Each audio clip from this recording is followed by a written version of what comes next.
ఏంటి సార్ మీ సమస్య ఏంటి? ఎందుకు సోమాజిగూడ ప్రెస్ మీట్ పెట్టారు? తెలంగాణ ప్రజలకు అండ్ మీడియా మిత్రులకు జై హింద్, జై భారత్. నా పేరు తోట రమేష్. నేను జూనియర్ కమిషన్ ఆఫీసర్గా ఇండియన్ ఆర్మీలో గత 28 ఇయర్స్ నుంచి కార్గిల్ యుద్ధం నుండి ఆపరేషన్ సింధూర్ వరకు దేశ సేవ చేయడానికి నాకు ఒక భాగ్యం జరిగింది. మా సొంత తమ్ముడు వాడు కూడా సైనికుడే.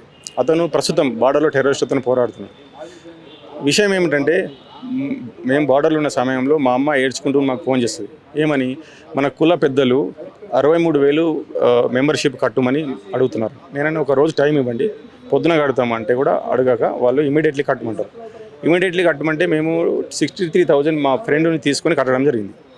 ఒక వ్యక్తి మద్యం తాగి అమ్మని దూషించి మీకు ఇంత సమయం లేట్ అయినందుకు మీకు దండో తీస్తామంటాడు ఆ వ్యక్తి.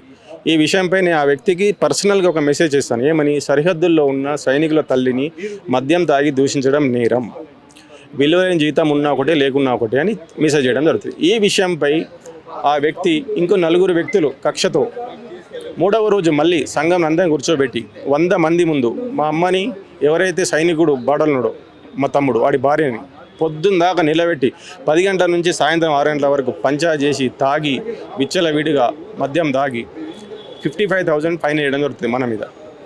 ఈ విషయంపై మేము ఓపిక పట్టాము. ఎందుకోసమంటే బార్డర్లో ఉద్రిక్తత పరిస్థితులు, ఆ పరిస్థితులను మనసులో పెట్టుకొని ఫస్ట్ నేషన్ ఫస్ట్, తర్వాత తల్లి, తర్వాత భార్య. కాబట్టి నేషన్ కోసం మేము పోరాడడం జరిగింది. అక్కడ బార్డర్లో కొంచెం సద్దు మరిగిన తర్వాత మా సెలవులపై మన తెలంగాణకు రావడం జరిగింది. మన డీజీపీ సార్ అడగగానే ఇమీడియట్లీ మాకు అపాయింట్మెంట్ ఇవ్వడం జరిగింది.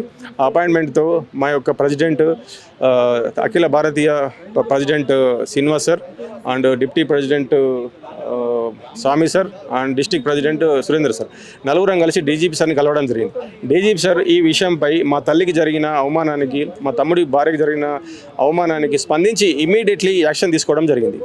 ఈ విషయంలో మాకు సహకరించిన SP Jagtial sir and Metpally DSP Ramulu sir and CI and SI Ibrahimpatnam గారికి మా ఇండియన్ ఆర్మీ తరఫున పేరున ధన్యవాదాలు. ఇక ఇటువంటి విషయం నా ఒక్క సైనికుడే కాకుండా మన తెలంగాణలో ఏ ఆడబిడ్డకు, ఏ కన్న తల్లికి జరగకుండా చూడాలని మన తెలంగాణ గవర్నమెంట్ని విజ్ఞప్తి చేస్తున్నాను. జై హింద్, జై భారత్. సీఎం గారికి ఏం చెప్తారు చివరికి? ఎవరికి? రేవంత్ రెడ్డి గారికి మీ యొక్క సమస్య ఉంది కదా, ఊర్లో చాలా మంది సైనికుల భూముల్ని రాజకీయ నాయకులు లాక్కుంటున్నారు, కబ్జా చేసుకుంటారు. ఇటీవల దుబ్బాక కానీ లేకపోతే ఏపీకి సంబంధించిన ఒక సైనికుని భూములు కూడా లాక్కున్నారు. ఏం చెప్పదలుచున్నారు ఇటు 2 రాష్ట్రాల ముఖ్యమంత్రులకు? నా విజ్ఞప్తి ఏంటంటే, మేము చేసే సేవ ఎలా చెప్పాలంటే, ఒక 2 రోజులు అక్కడ నిలబడితే అర్థమవుతుంది మా బాధ ఏందో బార్డర్లో.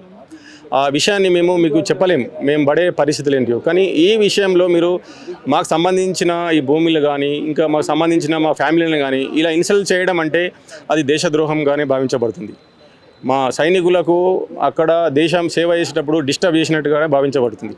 కాబట్టి ఈ విషయాన్ని ఒక దేశద్రోహంగా భావించడం జరుగుతుంది, మా సైనికులను డిస్టర్బ్ చేస్తాయి.